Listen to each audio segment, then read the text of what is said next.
এই যে এইটা যে লাগাইছেন, এটা কে দিছে আপনাকে? রাস্তা চলাকালীন আপনার একজন মানে যে লাগাই দিছে তাকে চেনেন? জি না। এখানে কি লেখা আছে জানেন? আপনি তো মুসলমান। জি হ্যাঁ না, আরবি না, এটা লাগাইছে শুধু আরবি বলে লাগাইছেন না? হ্যাঁ, একটা শ্রেণী আছে, গোষ্ঠী, আমি আপনাকে বোঝাচ্ছি, জি। বাদ বাকি সিদ্ধান্ত আপনি নেবেন। হ্যাঁ, এইখানে লেখা আলী। জি আপনি কি আল্লাহ রসুল সাল্লাল্লাহু আলাইহি সাল্লামকে মানেন? জি তো এমন একটা গোষ্ঠী আছে যারা আলী রাদিয়াল্লাহু তাআলার নাম শুনছেন না? উনি তো একজন সাহাবী ছিল, রাসূলুল্লাহ সাল্লাল্লাহু আলাইহি সাল্লামের চাচাতো ভাই ছিল এবং মেয়ের জামাই ছিল। তারা মনে করে আলী রাদিয়াল্লাহু তাআলা হলো নবী, আমাদের নবী না। বুঝতে পারছেন?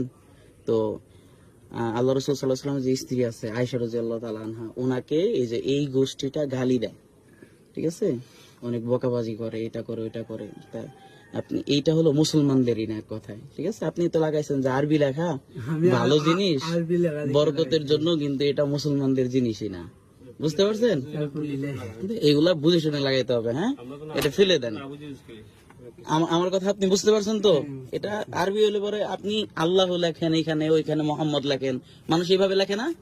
আপনি ওইভাবে লেখেন, আপনি আরেকজনের দোয়া জিনিস আরবি ওখানে আমি লাগাই। মাশাআল্লাহ, এই যে বুঝতে পারছেন, ভুল একটা সংখ্যা।